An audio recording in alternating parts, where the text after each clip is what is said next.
L'entrepôt du bricolage, filiale du groupe Samsé, vous présente Si on parlait.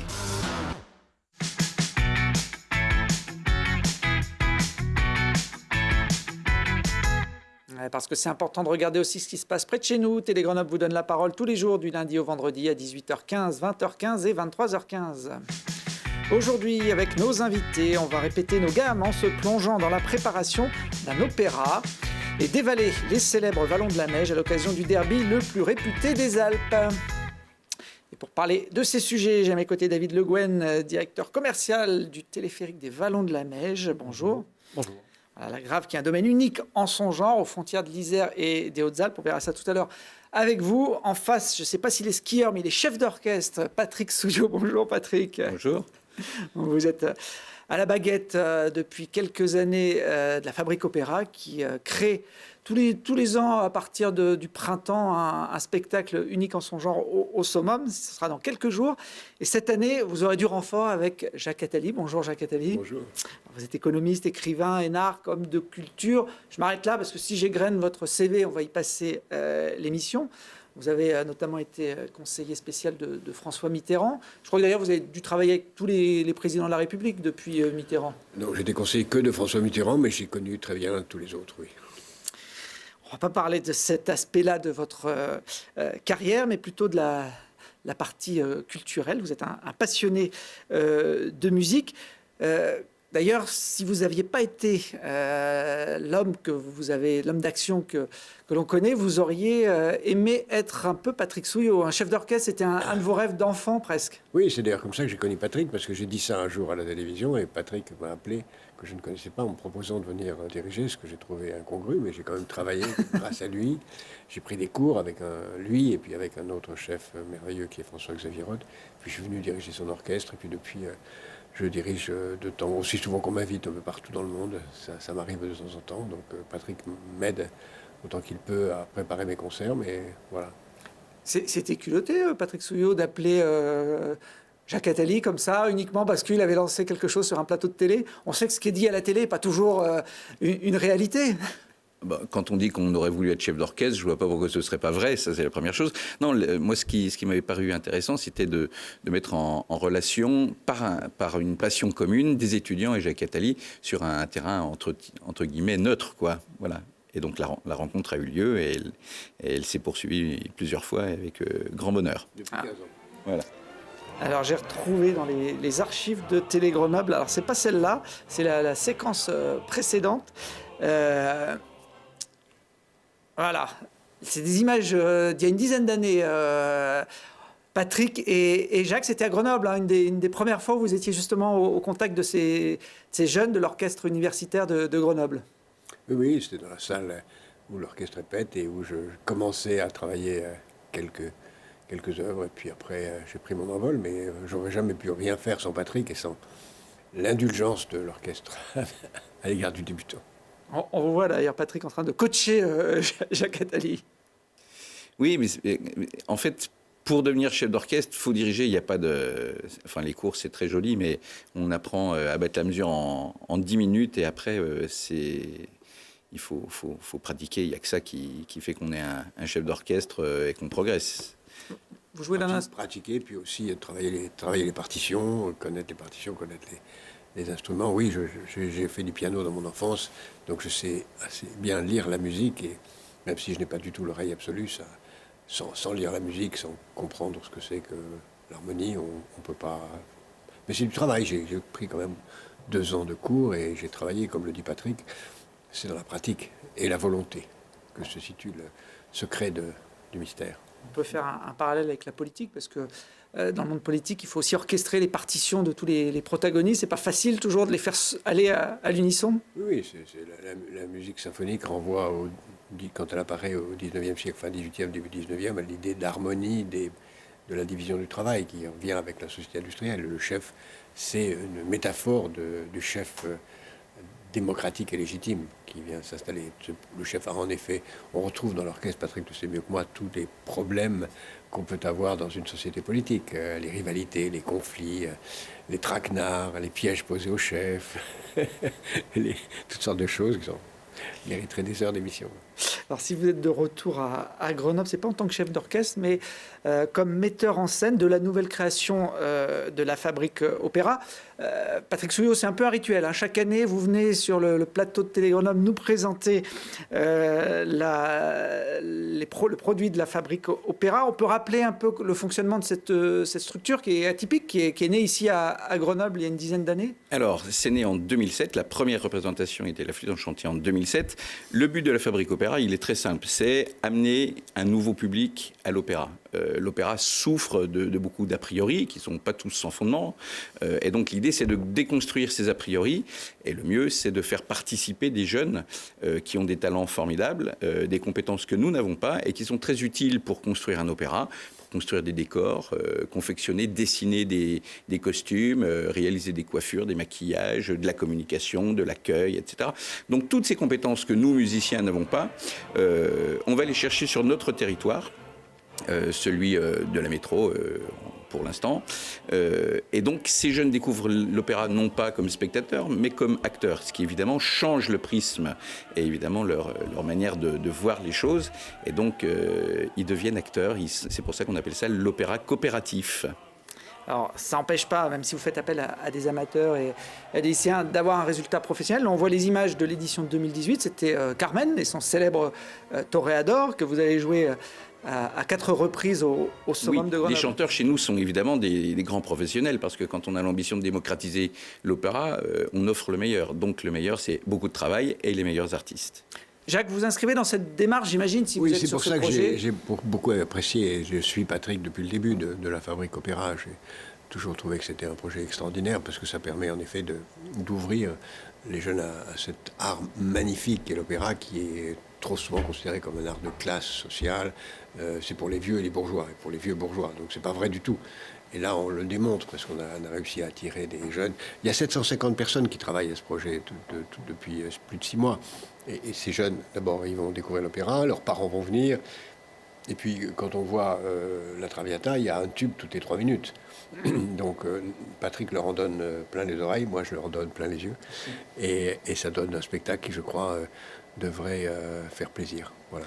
Alors pour le préparer, vous êtes venu plusieurs fois à Grenoble ces dernières semaines, notamment pour superviser le travail de ces jeunes qui fabriquent ces costumes que l'on voit là à l'image. Oui, j'ai travaillé avec eux parce que je leur ai donné des directives extrêmement précises de ce que je voulais. C'est une Traviata qui se passe aujourd'hui.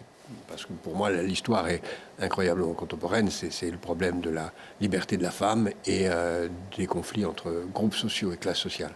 La Traviata est empêchée d'être ce qu'elle doit être parce qu'elle est une femme et parce qu'elle n'est pas du même milieu que les autres, ce qui est incroyablement contemporain. Donc j'ai voulu que les costumes soient très contemporains, que toute l'ambiance soit d'aujourd'hui, même d'un peu plus loin qu'aujourd'hui, puisque la scène se passe 2020, l'opéra se passe en 2020.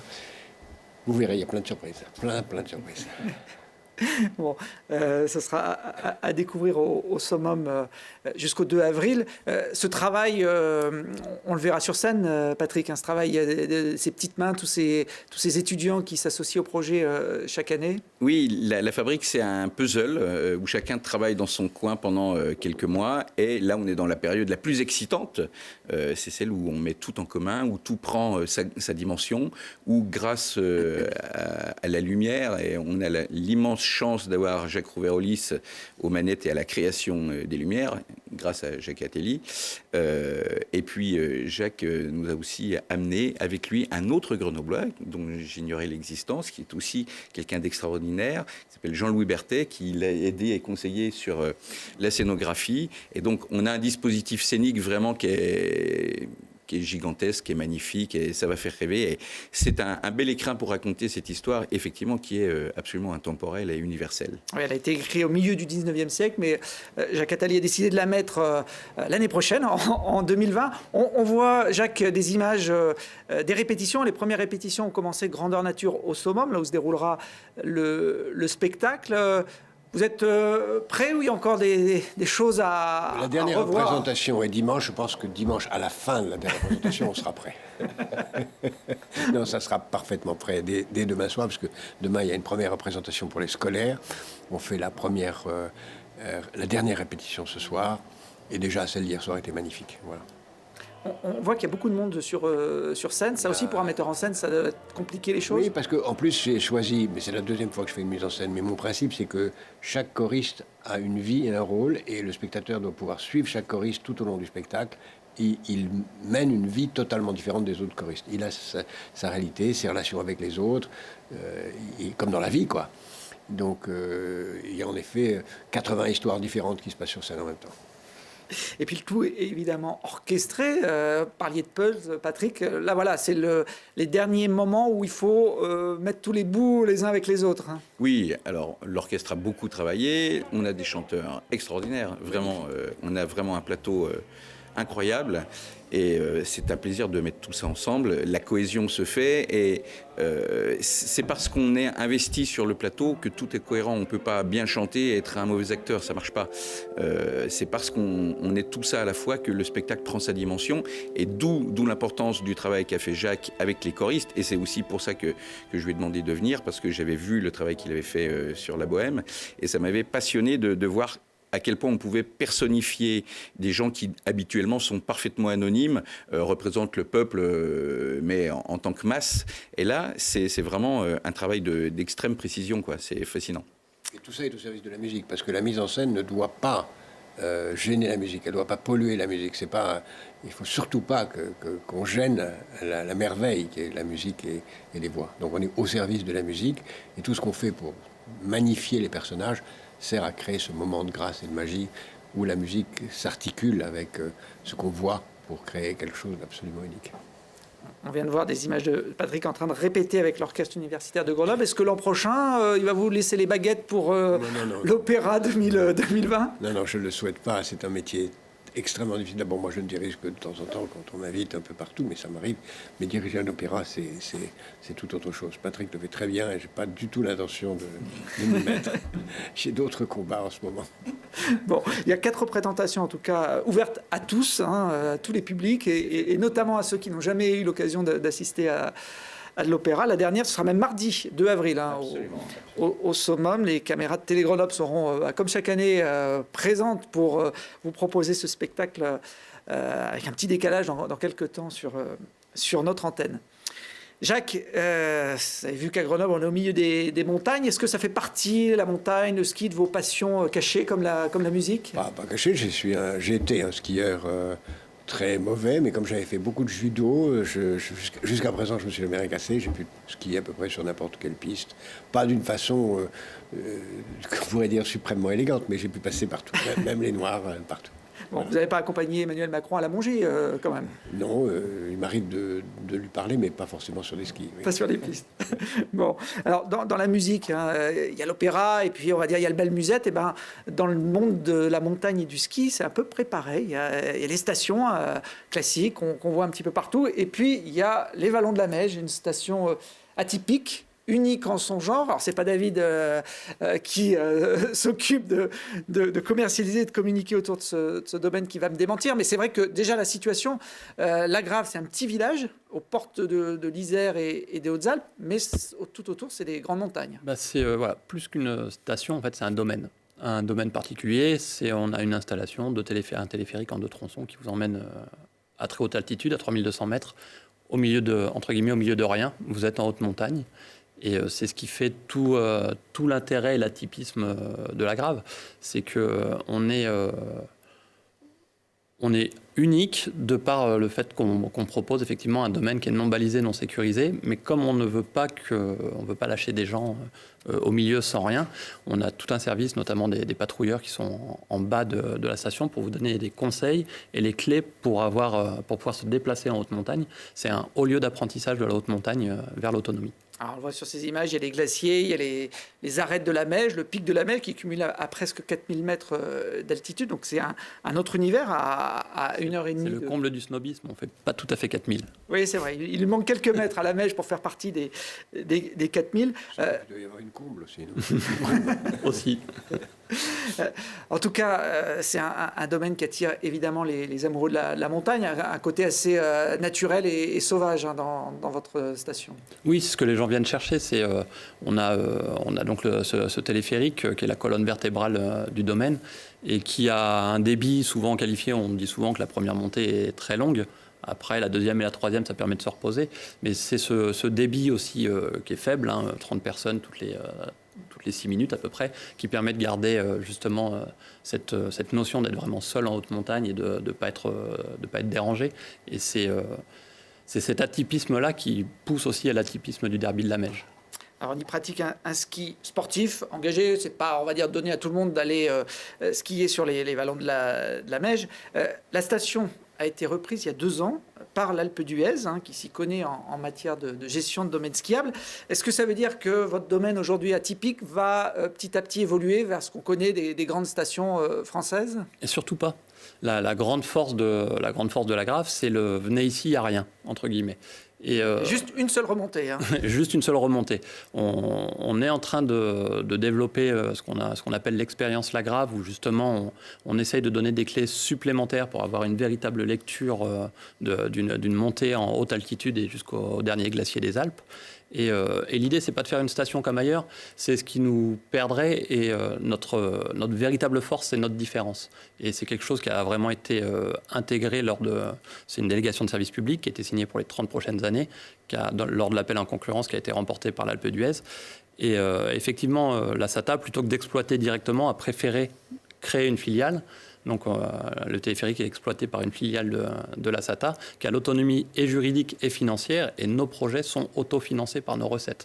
Donc on n'a pas non plus touché, contrairement à ce que peut dire un chèque en blanc de la SATA. Tout ce qu'on essaye de développer et de vouloir construire pour le futur, nous devons le financer nous-mêmes. Alors là, on voit des images du sommet de la station, le glacier, et qui culmine à pratiquement 3600 mètres d'altitude. Ouais. Il y a un projet d'extension du téléphérique qui s'arrête 3400 mètres en dessous, à 3002. Alors, ce n'est pas une extension du téléphérique, c'est le remplacement d'une installation. Parce qu'aujourd'hui, on a un téléski effectivement, qui part de 3002 à 3600 mètres sur ce glacier de la Girose, qui nous pose des contraintes avec le réchauffement climatique, la décrue glaciaire et la fonte du glacier, qui nous pose des véritables contraintes d'exploitation. Et l'idée, c'est effectivement de remplacer ce téléski, qui est accessible qu'aux skieurs, à peu près 40 jours, entre 40 et 60 jours d'exploitation dans l'hiver, de le remplacer par un 3e tronçon du téléphérique qui, lui, serait ouvert à tous, et piétons et skieurs, et qui nous permettrait, nous, de sécuriser aussi notre installation et le modèle économique. Le domaine est tel qu'il est.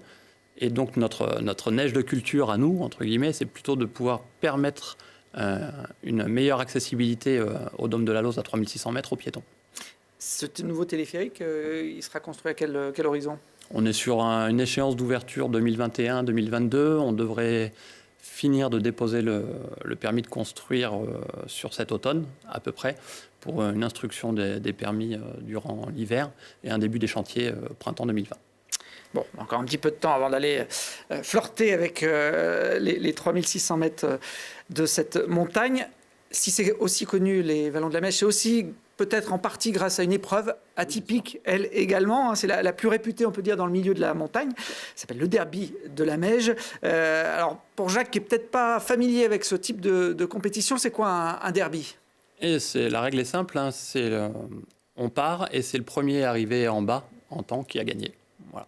Le parcours est libre, à une exception près, qui est le couloir des Trifides, qui est interdit maintenant. Mais voilà, c'est un parcours libre, vous partez de 3006, l'arrivée a lieu entre 1005 et 2000, suivant les enneigements et suivant les années. Il y a plusieurs chemins possibles. Après, la ligne la plus courte n'est pas forcément la plus droite. Voilà. Comme dans la vie. Comme dans la vie. Et savoir tourner au bon endroit pour pouvoir gagner du temps des fois. On le voit sur ces images, la grande partie du terrain n'est pas du tout préparée, pas de damage, vous proposez en l'état la descente, donc effectivement il faut aussi choisir judicieusement, en fonction de ses capacités physiques, la bonne trajectoire. C'est ça, il faut choisir en fonction du terrain, c'est un vrai résumé de la Grave, c'est-à-dire qu'il faut choisir son attitude, son comportement et ses trajectoires en fonction du terrain de ce qu'on voit. Donc, contrairement à ce qu'on croit aussi, pour faire un bon derby, il faut aussi brancher le cerveau. Il ne faut pas que des grosses cuisses. Il faut aussi avoir une capacité d'analyse du terrain. Bon, il en faut quand même des grosses cuisses. Là, on est avec un compétiteur qui joue la gagne dans des pentes assez raides, avec des bosses. Et bon, il ne fait pas beaucoup de virages. Là, effectivement, c'est grosses cuisses avec des gros skis. Ça devait être Olivier Ménet, je pense, la caméra embarquée.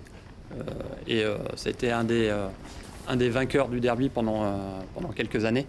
Et effectivement, gros mental, grosse cuisse et pas beaucoup de virages. Il faut combien de temps pour les meilleurs pour dévaler alors il y a un peu moins de 2000 mètres de dénivelé en général sur l'épreuve. Sur les derbies les plus rapides, c'est 6 minutes à peu près. Ouais. 6 minutes tout droit dans le pentu. Il faut les tenir. Hein. Les épreuves de Coupe du Monde de descente, c'est en général le maximum 2 minutes. Là, c'est 3 fois plus long. Et ben là, il y a un fameux passage qui est ce qu'on appelle le plat du glacier, où au final, après le premier shoot de départ qu'on voit là, c'est le départ sur le glacier, il y a un grand plat qu'il faut tenir. Et là, on commence déjà, pour ceux qui sont en apnée, justement, c'est là où il faut travailler le souffle, parce que justement, la première difficulté, elle est là. Et après, il faut trouver les seconds et troisième souffles, Grande Moraine et dans le Mur des Vallons. Alors c'est un vrai succès, il y a pratiquement 1 millier de participants chaque année, vous êtes d'ailleurs obligé de restreindre les inscriptions pour garder un accueil, on va dire, digne de ce nom. Tous les participants ne viennent pas, comme celui qu'on vient de voir, pour la gagne. Hein.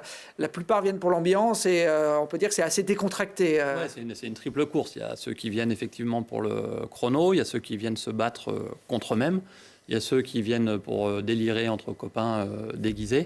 Et effectivement, l'ambiance du derby est vraiment particulière parce que c'est aussi une vraie fête. Et pour garder ce côté vraiment festif et convivial, depuis 2 ans, avec l'organisation, le choix a été fait de limiter à 800 places coureurs, justement, pour qu'on puisse garder cette convivialité et cette bonne ambiance. Bon, on peut venir déguisé, on peut même venir avec des engins de glisse, on va dire, plus ou moins reconnus. Il y en a qui se lancent en luge, il y en a qui se lancent en vélo, c'est ouvert. Alors c'est ouvert. Pour les engins spéciaux, on demande quand même ce que c'est à l'inscription. On va avoir quand même un petit regard sur... Il faut que ça existe au moins dans les... Pas forcément que ça existe, mais on veut quand même avoir un petit regard sur quel va être l'engin de glisse. Et parce qu'il y a quand même des notions de sécurité qu'il faut qu'on garde à l'esprit. Et par rapport à ça, je rebondissais, c'est vrai que j'en ai pas parlé, mais c'est aussi important de dire qu'il y a le jour de la course, et il y a ce qui se passe avant la course, et il y a notamment les ateliers montagne, la veille et l'avant-veille de la course, où gratuitement pour les participants du derby, ils peuvent s'entraîner sur les déplacements du glacier, sur comment ressortir d'une crevasse quand ça va pas bien. Il y a toute cette partie apprentissage de la montagne et de la haute montagne qui est aussi le pendant. C'est les images qu'on voit justement. C'est ce qu'on est en train de voir. Voilà. Descente en pente raide, savoir faire un rappel avec les skis, qui est aussi le pendant des déplacements en montagne qu'on peut avoir à la Grave. Et voilà, c'est une image qu'on essaye de casser. On n'est pas en mode casse-cou. On réfléchit à ce qu'on fait et en connaissance de cause. Bon, ça, c'est avant le derby. Ce qui se passe après le derby, on va peut-être pas en parler ce soir. Une bonne fête. Une très bonne fête. Voilà, il y a également un gros côté festif avec des concerts, un chapiteau. Concerts, chapiteaux, plusieurs groupes, une belle programmation tout au long de la semaine. Et l'année prochaine, on va encore essayer d'étoffer la programmation. On aimerait que le derby... reviennent sur 3-4 jours et non plus que le jour de la course. On essaie de l'étendre, que ce soit une véritable semaine festive de la glisse. Très bien. Cette année, ça se passera pour la course, en tout cas le vendredi 5 avril. Au Vallon de la Mèche. J'ai encore quelques places, mais il faut se dépêcher pour s'inscrire. Voilà. Ouais. Ça se compte sur les doigts d'une main. Je crois que c'est à peu près pareil hein, pour la Traviata. Les réservations vont bon train. Ça va bon train, mais évidemment, on accueillera tout le monde. Il n'y a aucun doute. C'est grand le summum. C'est très grand. Vous n'avez pas les mêmes contraintes que sur un glacier pour remplir. On trouve toujours des places pour les gens qui sont volontaires pour venir nous voir. Bon, merci en tout cas à tous les trois d'être venus. Jacques, bonne continuation dans tous vos projets. Patrick, on se donne rendez-vous l'année prochaine pour l'édition 2020 de l'Opéra. Et puis moi, je verrai si j'ai les cuisses pour aller tâter du derby cette année. Et bien, vendredi prochain. Voilà, c'est dit. Et puis nous, on se retrouve dès demain pour d'autres aventures.